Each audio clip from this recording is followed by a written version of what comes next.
Ángel Víctor Torres, presidente de Canarias, candidato del PSOE para la reelección. Muchas gracias por atender al diario.es. Gracias a ustedes. En primer lugar, por una cuestión de actualidad, le quería preguntar por la moción de censura que se ha celebrado este martes y miércoles en el Congreso de los Diputados. ¿Qué le ha parecido? Bueno, las mociones de censura son instrumentos democráticos y legítimos, además son legítimos, que precisan para ello una mayoría para que prospere y que también tienen que estar justificadas, ¿no? Y ha habido varias mociones de censura en la historia de nuestro país, en las Cortes Generales, con una suerte casi siempre de no salir adelante, excepto una, la de Pedro Sánchez, ante un fallo en el que se condenaba al Partido Popular por corrupción y por Regeneración Democrática se presenta esa moción de censura que culmina saliendo adelante la primera. Creo que algunos no la aceptaron bien, siendo un instrumento legítimo, y lo que intentaron fue automáticamente hacer caer a un gobierno diciendo que llegaba de manera ilegítima, falso. Una moción de censura que prospera es absolutamente legítima y esa moción de censura ha llevado consigo, desde mi punto de vista, cambios estructurales en España porque se ha priorizado políticas hacia los sectores más vulnerables, salario mínimo interprofesional, subida el ingreso mínimo vital, la subida de las pensiones, políticas contra la lucha contra la violencia machista, también más fondos para los pensionistas, para los becarios, es decir, una moción de censura con resultados evidentes hacia la mayoría social. Sin embargo, lo que hemos visto en el Congreso de los Diputados es un esperpento, es más propio del país de Valle Inclán, algo absolutamente surrealista en el que un partido ultra de derecha presenta a alguien que viene de la izquierda en una combinación imposible, un oxímoron político, y con un resultado creo que sinceramente patético, ¿no? Porque es descafeinar, deslegitimar y convertir en una farsa, en un espectáculo y en un show, una moción de censura que creo que ha servido para fortalecer también al gobierno de progreso de España. Ha utilizado el gobierno, el presidente del gobierno, la vicepresidenta segunda, han utilizado esta moción de censura para arrancar la campaña, la precampaña electoral de las elecciones del 28 de mayo, del nuevo ciclo electoral que concluirá a finales de año con las generales. No, lo que ha hecho es poner sobre la mesa qué hubiera pasado, qué pasaría si esa moción de censura hubiera salido adelante, ¿no? Porque es lo que tienen que también saber los españoles. No es lo mismo gobernar un gobierno progresista que prioriza lo que acabo de decir, políticas para las familias que tienen más dificultades para llegar a final de mes, que una política que quiere acabar con el estado de las autonomías, eso es lo que quiere Vox, que quiere lógicamente priorizar lo privado frente a lo público, que pone en cuestión la lucha contra la violencia machista y cuestiones claves de lo que es el estado del bienestar que hemos consolidado en estos años, ¿no? Es una regresión porque al final lo que tenemos es un partido aparentemente con ropajes democráticos que lleva a la práctica propuestas absolutamente que están alejadas de la democracia. Sé que no les gusta este término, pero los varones del Partido Socialista muchas veces son protagonistas por discrepar en algunas cuestiones con Pedro Sánchez en este caso, con la estrategia del gobierno, incluso con la alianza entre el Partido Socialista y Unidas Podemos. No sé cómo se siente usted, si se siente cómodo con esa alianza que se escenificó esta misma semana en el Congreso entre un sector encabezado por Pedro Sánchez y otro encabezado por Yolanda Díaz. Yo gobierno en Canarias en un pacto de 4 fuerzas. Está Unidas Podemos en esa alianza, Nueva Canarias y la Agrupación Socialista Gomera. La primera vez que se gobierna en Canarias, estando fuera del gobierno, Coalición Canaria. 26 años después, preside Canarias un presidente que no es de Coalición Canaria. Por tanto, todo ello, está claro, son hitos históricos. Y yo he gobernado magníficamente bien. Hemos sacado adelante, por ejemplo, un ingreso canario de emergencia. Antes de que el Gobierno de España aprobara el ingreso mínimo vital, hemos aprobado la ley de renta de ciudadanía, le hemos dado la vuelta a los datos de dependencia. En Canarias, antes de llegar nosotros, apenas llegaban a 2.000 y poco prestaciones al año, y ya hemos llegado a 10.000. Se hemos multiplicado por varios el número y han sido un gobierno absolutamente leal. Yo participé en el Comité Federal como secretario regional, en la que, junto al resto de los varones, avalamos la propuesta del candidato a la presidencia del gobierno, Pedro Sánchez, para esa moción de censura que terminó fructificando. Hablamos del año 2018, del verano del año 2018. Y ha sido un gobierno que lo ha tenido tremendamente difícil. Es que inmediatamente fue intentado por varios sectores que cayera ese gobierno. Ministros que dejaron de serlo en días. Y sin embargo, ese gobierno se ha mantenido hasta el día de hoy. Y yo lo agradezco, sinceramente, porque hemos conseguido fondos de Europa y hemos priorizado las políticas efectivas a la mayoría social. ¿Hay cuestiones en las que se siente usted incómodo, como por ejemplo con la aprobación de la ley del solo sí es sí, de la ley trans?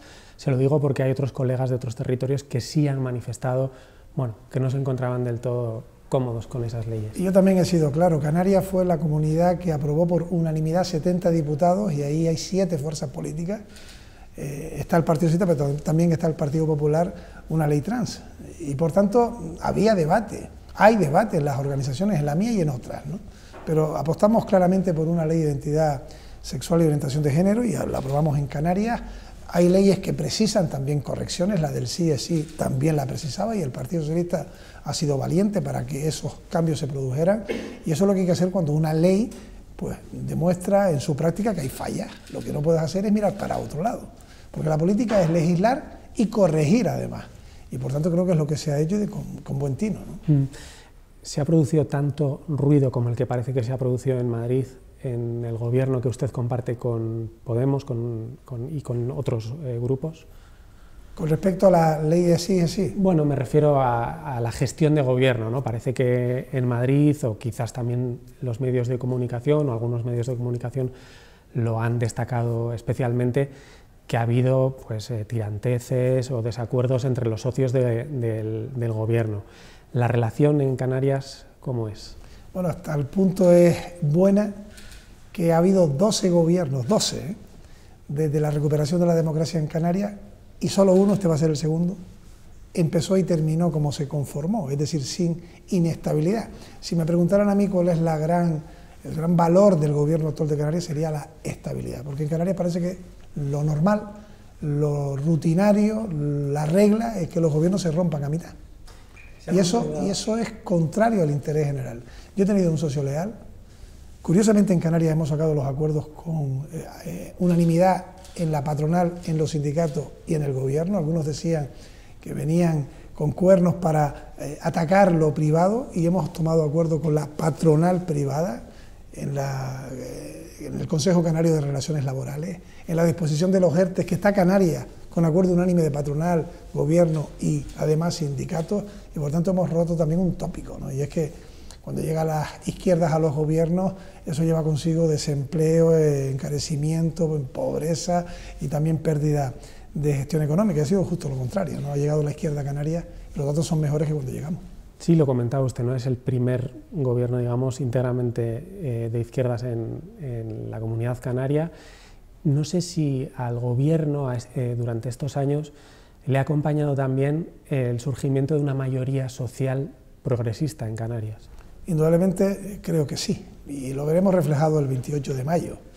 Nosotros aspiramos a volver a ser la fuerza más votada, ya lo fuimos en el año 2019, tuvimos el respaldo mayoritario del Partido Socialista con 25 diputados, estábamos en la oposición y ganamos al partido que gobernaba, que era Coalición Canaria, sacamos 5 diputados y creo que en esta ocasión las políticas realizadas, apuesta por la transformación verde, energía sostenible, consenso y diálogo permanente, un vuelco en todo lo social, también el estado del bienestar con más docentes, con más sanitarios, con más inversión en los derechos sociales, con aspectos claves en la economía, 4 presupuestos de 4 presupuestos, lo hemos sacado siempre, 4 fuerzas políticas, demostrar que en esa gestión hemos aparcado las diferencias y hemos conseguido más consenso que otra cosa, ¿no? ¿Aspira a gobernar en solitario en todo caso? Es muy complicado con la ley electoral canaria, ¿no? Nosotros renovamos el estatuto en el año 2018 y pusimos como condición inexcusable, estábamos en la oposición, hacía falta 3/5 que se reformara la ley electoral. Hasta entonces existía en Canarias lo que se llamaba la ley de la triple paridad, lo que hacía que las 2 provincias tenían que tener los mismos diputados y las islas menores sumar los mismos diputados que las islas grandes, pero de los 2.200.000 habitantes que hay en Canarias, el 80% están en 2 islas, ¿no?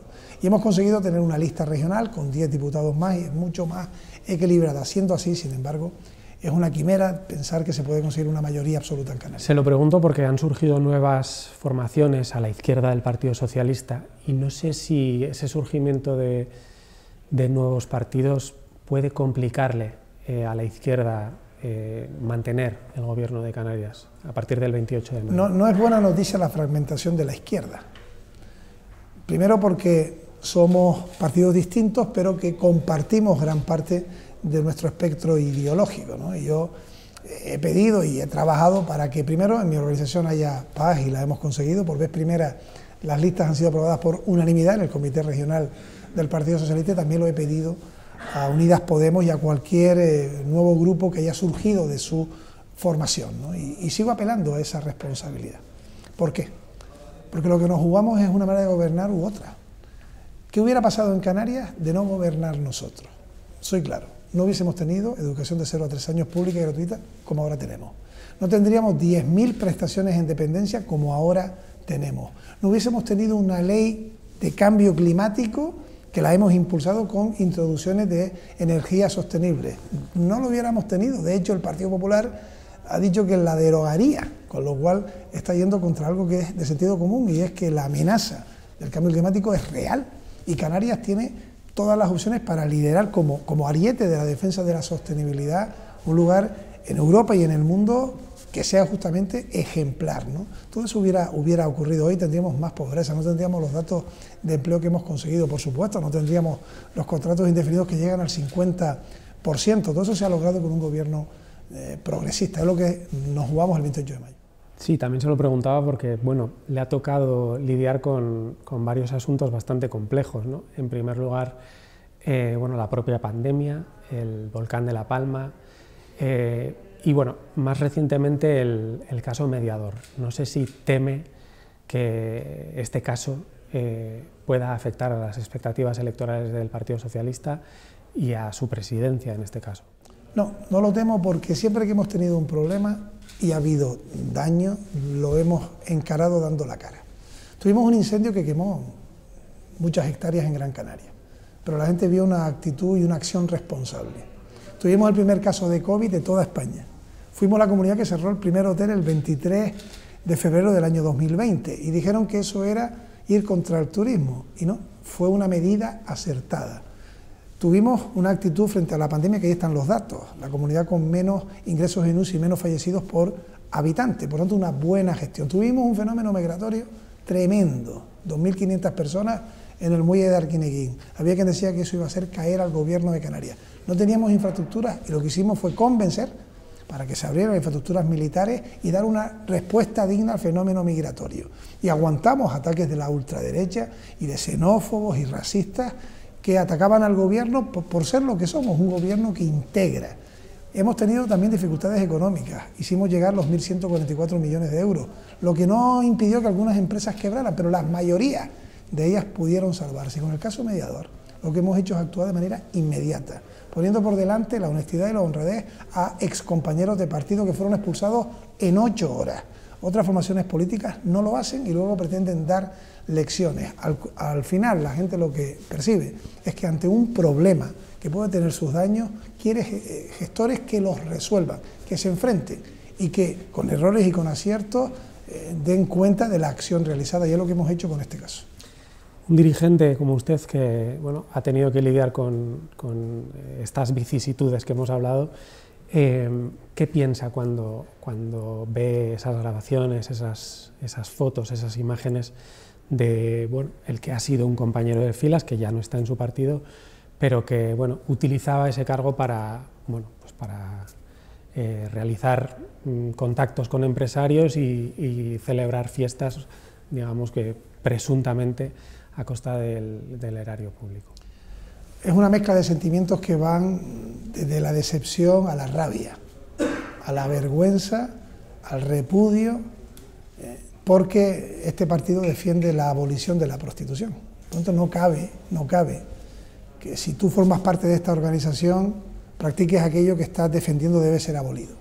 Es un gesto absolutamente hipócrita que tú votes a favor de la abolición y termines yendo a una sauna, a un burdel.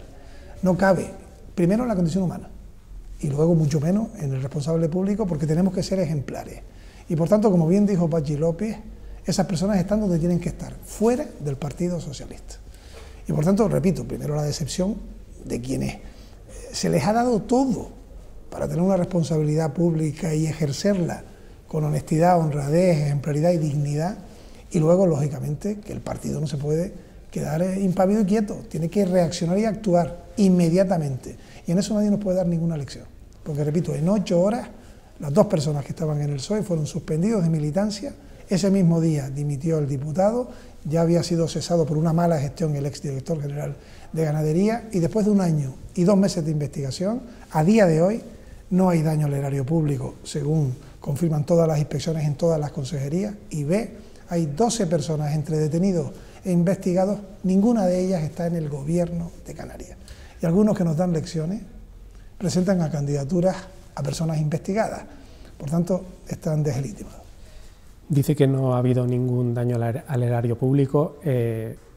Insisto, simplemente por aclararlo, no hubo ningún tipo de manipulación por parte del Gobierno de Canarias, ni para otorgar ilegalmente concesiones, subvenciones, ni para anular sanciones administrativas. Hasta este momento, todo lo que hemos trasladado, he comparecido en un pleno extraordinario, pedido por la oposición y el Gobierno, pero a petición propia, porque no tenía por qué ser el presidente que compareciera, pero lo hice porque siempre creo que tengo que dar la cara en las cosas que me gusten más o menos, y concluir, tras un rastreo en todas las consejerías, que hasta este momento, y seguimos investigando, no hay ningún expediente en el que hayan participado estas personas con su firma, que haya modificado una sanción o que haya modificado un expediente en el que los funcionarios rubrican con su firma la legalidad de los mismos, ¿no? Y por tanto eso también creo que es importante que se sepa. ¿En qué consistió la pérdida de confianza respecto al señor, a la ganadería de Taixet Fuentes en 2022? ¿Por qué se le destituyó en ese momento? Soy también claro, estábamos en los meses de mayo-junio del año 2022, teníamos un conflicto importante con el sector ganadero, reclamaban del Gobierno de Canarias ayudas directas, el exdirector general tuvo primero una afirmación absolutamente inaceptable, diciendo que había empresas que podían salir adelante, empresas que no, su gestión no era la que tendría que ser, tuve que intervenir yo reuniéndome con el sector, además hizo una propuesta del régimen especial de abastecimiento que fue tremendamente polémica porque no ayudaba al sector, y tuve que reunirme finalmente con todos los representantes del sector de ganadería, sin el director general, en presencia de la consejera, para también escuchar su opinión. Al día siguiente fue cesado. Esa fue la causa, porque su gestión no era la que tendría que ser la de un director general que ahora, con una nueva persona, está siendo reconocida por el sector. ¿No tenían en todo caso sospechas de lo que podría venir después, de lo que ha ocurrido después? Indudablemente no, porque ni yo ni el sector, es que al día siguiente del 14 de febrero, que es cuando se producen las detenciones y las imputaciones, es el propio sector quien sale a los medios diciendo que no tenían conocimiento de que se estuviesen produciendo extorsiones, mordidas, amenazas, cuestiones absolutamente ilegales. De haberlo sabido, lo que hubiésemos hecho es ir automáticamente al juzgado, que es lo que siempre se hace cuando un responsable público tiene conocimiento de una supuesta ilegalidad. La pandemia dañó especialmente aquellos territorios que dependían concretamente del turismo. ¿Se ha recuperado Canarias de aquel golpe? ¿Qué ha hecho para salir mejor que otros lugares? Se ha recuperado algo milagroso. En cualquier circunstancia normal, que en un año caiga el PIB de una comunidad como la de Canarias un 19%, casi un 20%, es la quiebra, es la bancarrota, es la imposibilidad de futuro. ¿Qué se hizo? Primero, reconocer que el Gobierno central y especialmente el presidente se fajó en Europa esos 5 días agónicos para conseguir endeudamiento, líneas directas, y que los estados más afectados, España lo era, como lo era Portugal, los estados del sur, tuvieran fondos económicos para recuperar sus economías. ¿Qué hicimos en Canarias? Hacer las cosas bien. Recibimos 1.144 millones de euros para ayudar a los autónomos, a las empresas pequeñas y grandes. Entregamos 1.144 millones de euros. Hubo comunidades que devolvieron el 50% de lo que recibieron. Solamente Canarias y Baleares entregó el 100% de los fondos. Canarias fue la que más fondos recibió de toda España, mucho más que Madrid, teniendo mucha menos población, porque se recibía acorde al daño económico producido por las pérdidas de los afiliados a la Seguridad Social. Conseguimos una herramienta que fueron las cámaras de comercio, nos sentamos con la patronal, nos sentamos con los sindicatos, acordamos las cantidades, y eso salvó a miles de empresas, llegamos a más de 20.000 beneficiarios. Esas empresas hoy tienen dividendos positivos, pero en aquel momento, cuando estábamos en el año 2020, hubieran cerrado de no llegar a esas ayudas directas. Ellas reconocen, el sector privado, que gracias al compromiso de lo público han sobrevivido, ¿no? Eso ha permitido que hoy Canarias tenga datos históricos en llegada de turistas, datos históricos en gasto turístico. En el año 22 hubo más gasto turístico, con menos turistas, que en el año 2019, y ahora que estamos en el final de los primeros meses de la temporada alta, los hoteles están llenos con nuevos mercados emisores que vienen a Canarias, vienen franceses, belgas, que vienen en más cantidad que antes, porque tenemos una buena respuesta sanitaria. Canarias tiene buena fama de tener buena infraestructura sanitaria, y hoy el turista también quiere ir a un lugar donde si hay un contagio por COVID hay una buena sanidad pública y universal, y junto a ello tenemos también magníficas infraestructuras. Y yo estoy contento, porque cuando me reunía los domingos con los presidentes de las demás comunidades y el gobierno de España, lo hacíamos todos los domingos, yo les veía sus caras a través de la pantalla y ellos la mía, ¿no? Y había comunidades que tenían afección en lo industrial, porque su PIB fundamental es el comercio, la industria, la metalurgia, pero no tenían la cara agónica que tenía yo o la presidenta de Baleares, porque nos quedamos sin ningún tipo de ingreso. Y ahí tengo que reconocer también que nos echó una gran mano el gobierno de España, permitiéndonos, por ejemplo, usar el superávit antes que Europa lo flexibilizara.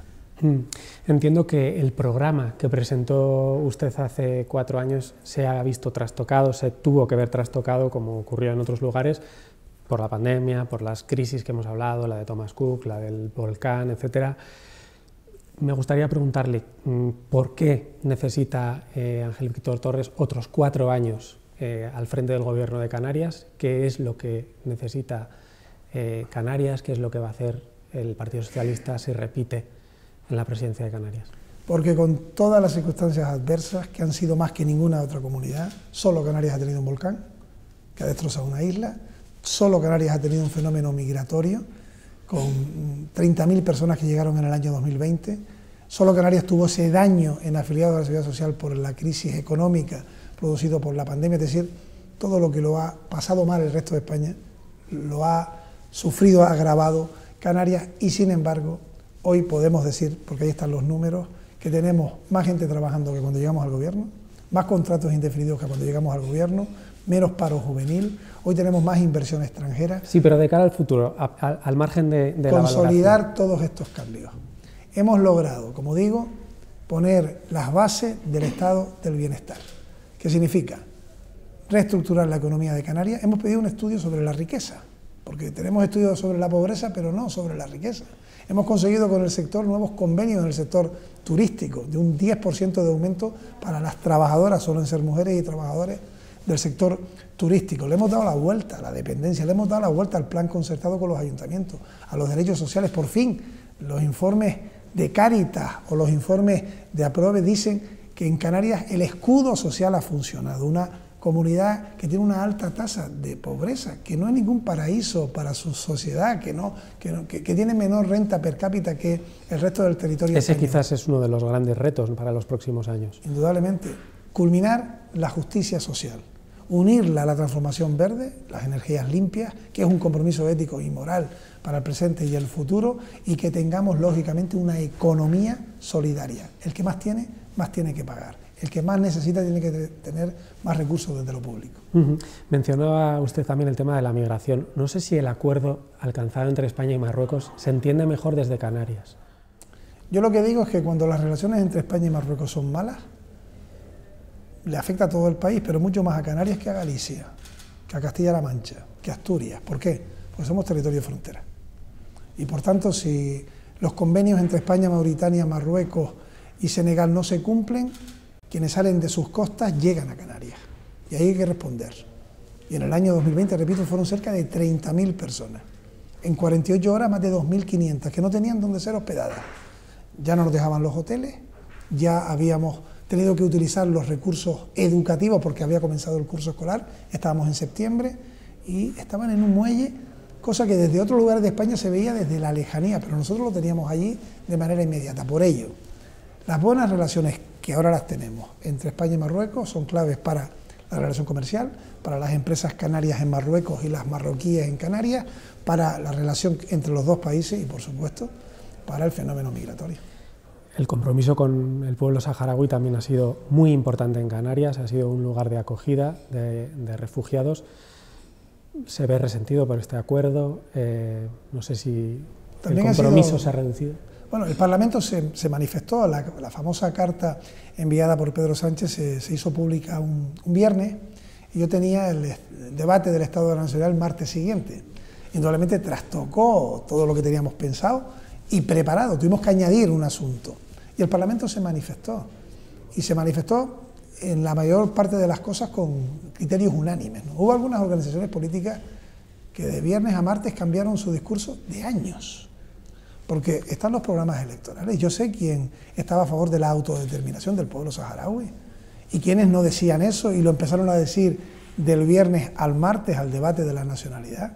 Y yo he sido absolutamente claro, respeto absoluto a lo que dicen las Naciones Unidas, a sus resoluciones, y cualquier acuerdo que tenga que ver, en cualquier caso, con el Sáhara tiene que tener el visto bueno de las dos partes, tanto del Frente Polisario como del Reino de Marruecos. No puede haber decisión unilateral. Para terminar, me gustaría preguntarle cómo enfoca la campaña electoral que empezará en unas semanas, cuáles van a ser los principales ejes de su campaña y cómo va a tratar de reeditar ese gobierno de izquierdas en Canarias. Va a ser una campaña dura.